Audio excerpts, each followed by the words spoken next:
ओम एत जोरे कांदार रहस्य आ मो भोजी खाइबार निशाटा भिडियोटी शेष पर्यंत देखिले सब जानीपारे। तो हाय फ्रेंड्स, जय जगन्नाथ। भोजी थिला तो जेहेतु मुझे आज किसी खाइबिनी बोली भाभी, किंतु भोक को तो संभाली ना प्रथम क्षीर बिस्किट खाई तापर गेली सहित टिके खेलुली से भितर उपमाटी रेडी हो जाता तैयारी। तो यहाँ क्यों उपमा टी आपण मैंने कमेंट रे निश्चित जनइबे।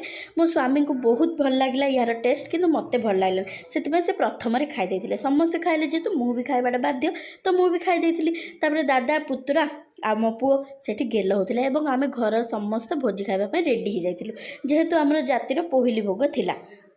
भोग भात जेहेतु भाग्य थिले मिले से समस्त जाक बाहरी पड़ू घर।